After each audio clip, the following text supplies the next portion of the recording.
Okay, gentlemen, welcome. We are now starting with our final shiur for Power Tanakh of the semester. Very, very exciting. And what we're going to be doing, as you can see from the pictures, looking at that chapter in Yechezkel Yud that I asked you to look at, as well as the chapter in Yirmiyahu, and try to figure out what it fits all together. So let's take a look at Yechezkel, please. Yechezkel Yud. And as you know, this is again, we see the word of Hashem coming to Yechezkel. Why do you always use this parable? Admat Yisrael lemor, about the land of Israel, saying, and this is important because this is a line that appears not only in Yechezkel but also in Yirmiyahu. Avot yochlu boser uvishine havanim tikahena. The word tikahena is to set on edge. You'll remember it from this is what you're supposed to do to the wicked son's teeth. But look carefully at the translation. The fathers eat sour grapes, and the children have teeth pains. In other words, the fathers do the sins, and yet what happens is the children who seem to be getting punished, getting the worst of the deal. And obviously, this is something that Yechezkel is arguing with the people about. More than just arguing with the people, he is suggesting that this is something that is thought that is deeply ingrained. And when a Navi argues with the people, it's important to note that this is something that he has to deal with, because the Navi is not just speaking to a blank slate. The people have a series of beliefs and preconceptions, and they are now and the Navi is forced to react to them and to try to convince them.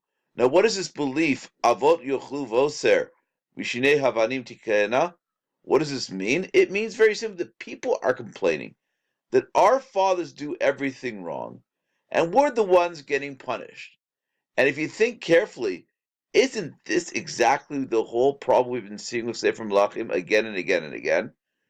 We keep raising this very simple question.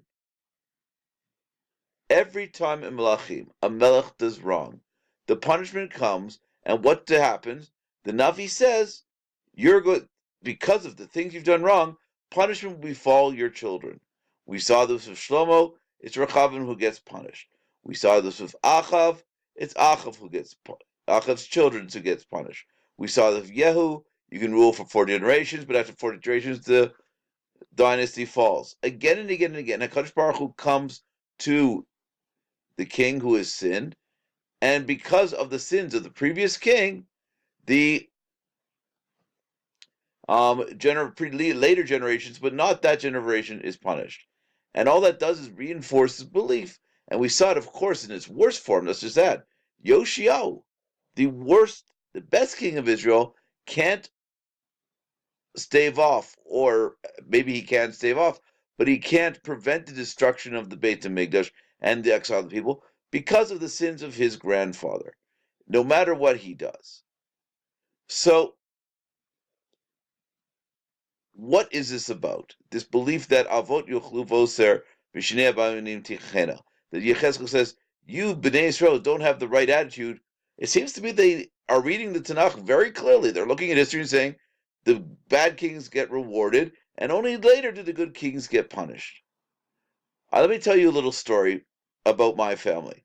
I have a great-great-great-great-grandfather named Richard Beasley. My family are United Empire Loyalists. I think I've mentioned this. They fought for the British when the American colonies rebelled, and rewarded with tremendous tract of land in Hamilton. The grandson later became the Speaker of the Upper Canada House, which refers to the Ontario Parliament, was in the province of Ontario. He was the Speaker of the House and a very wealthy landowner until he lost it all in a poker game. Idiot. And when my dad used to drive through Hamilton, this huge area where we used to own all this land, my dad used to cover his eyes. Thank God not while driving, but he said, don't look to the side. Because everywhere where you look, there was land and now buildings, and Canada's largest iron mine and steel mine. The steel mine came from there. Everything was once belonged to Mishpachat Beasley, to the Beasleys. It was once ours.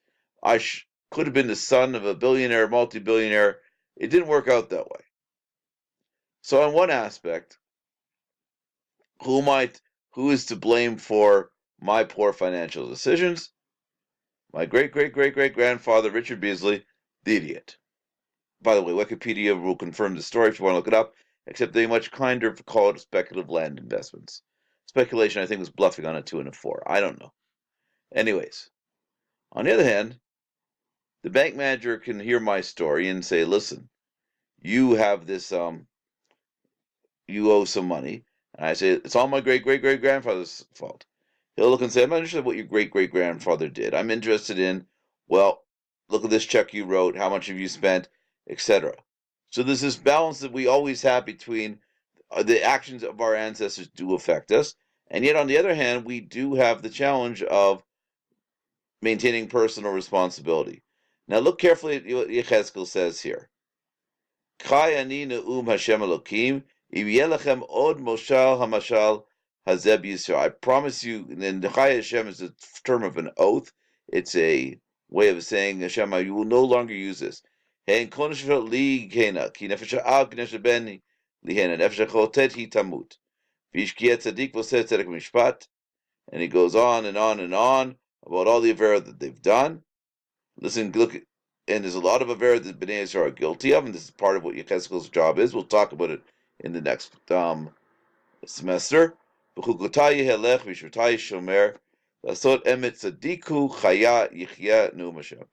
he will not be punished.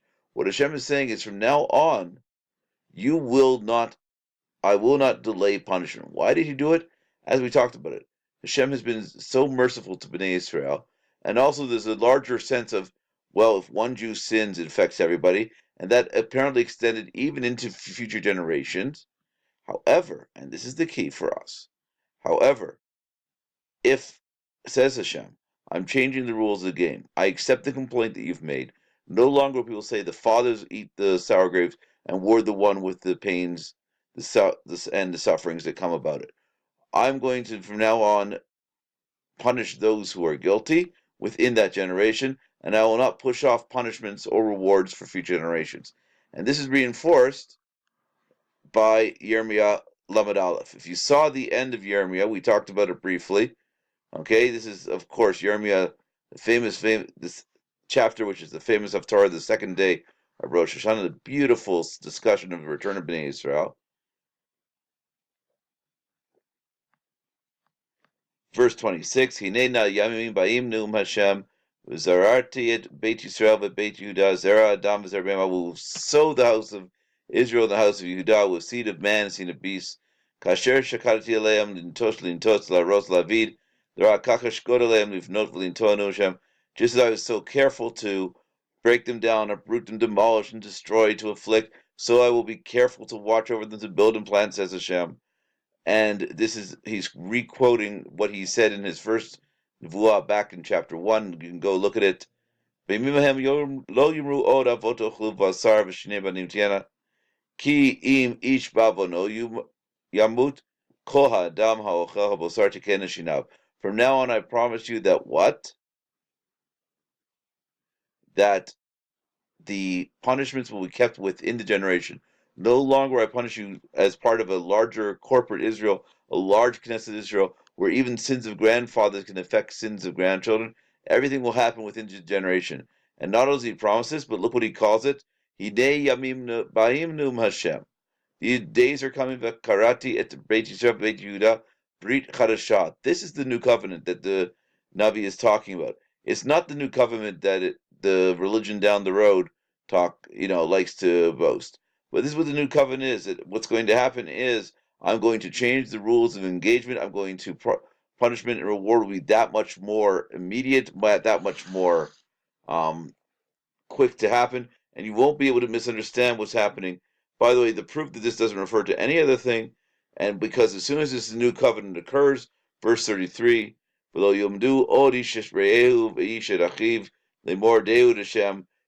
once the new covenant comes, nobody will have to missionize, nobody will have to teach, nobody will have to do anything to spread the word, spread the gospel, which of course, obviously, if you are claiming that the new covenant began in the year zero, then this is something any missionary, falls on. This is the sword that he gets hoisted by his own petard.